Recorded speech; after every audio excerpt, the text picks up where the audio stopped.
OP Rajbhar का लगभग चारों तरफ से रास्ता बंद होता चला जा रहा है, क्योंकि ज़्यादा बोलना भी खुद के लिए हानिकारक होता है। ऐसा बोला गया है, कहावत में बोला गया है। क्योंकि अगर आप ज़्यादा बोलोगे तो लोगों को इरिटेट होने लगेगी, आपसे जलन होने लगेगी, लोग आपसे परेशान होने लगेंगे। ऐसे ही हैं भारतीय राजनीति में या उत्तर प्रदेश की राजनीति में ओपी राजभर, जिनकी जो भाषा है, इनका जो बड़बोलापन है, उसकी वजह से ये कहीं भी टिक नहीं पाते हैं और तुरंत ही इतने हल्के व्यक्ति हैं, इतने ओछे टाइप के व्यक्ति हैं कि तुरंत ही उसकी बुराई करना शुरू, उसको अभद्र भाषा बोलना शुरू, उनके खिलाफ इतनी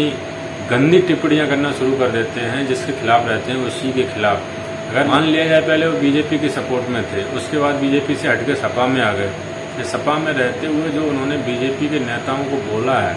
वो ऐसे भाषा का इस्तेमाल नहीं करना चाहिए, क्योंकि राजनीति में आप किसी को आप बातों से अपनी बात रख सकते हैं एक राइट वे में, सही वे में, लेकिन ऐसे बोलना, गाली देना, मंदिर भेजना, जूता चाटना, ये करना, ये सब शोभा नहीं देता है। दूसरी तरफ सपा से फिर बीजेपी में चले गए, क्योंकि भाई बीजेपी ने ले लिया, बीजेपी को अपनी राजनीति चमकानी है, बीजेपी को भाई राज्य में अपना सरकार चलाना है, सरकार में रहना है, सरकार से बाहर नहीं जाना है। इसके लिए वो किसी को भी बाहर रह सकते हैं, इसलिए वो किसी को भी अपने साथ ले सकते हैं, चाहे वो उनके खिलाफ कितना ही बोला हो, जूता मारा हो, कुछ भी किया हो। ऐसे जैसे जम्मू कश्मीर में महबूबा मुफ्ती, उसके साथ में बीजेपी ने सरकार मिलाई, क्योंकि वो इतने हिंदू धर्म, सनातन धर्म को बोलते हैं कि वो किसी मुस्लिम का साथ नहीं देते हैं। वैसे मुस्लिमों को खिलाफ हिंदुओं को भड़काते हैं, दूसरी तरफ उसी मुस्लिम से मिलकर सरकार चलाते हैं। ऐसे ही ओपी राजभर, अब ओपी राजभर का बीजेपी से किनारा करने वाला है, उनका पत्ता कटने वाला है, क्योंकि जो उन्होंने ठेका लिया था घोसी में वो उन्होंने पूरा नहीं कर पाया है और इससे बीजेपी के बहुत से कार्यकर्ता, नेता उनसे नाराज हैं और ये नाराजगी का परिणाम जो निकल के आएगा, हो सकता है कि बीजेपी से ओपी राजभर का पत्ता कटेगा और फिर वो इधर से उधर फिर कहीं न कहीं सारा खोजेंगे, सारा देखेंगे, क्योंकि अकेले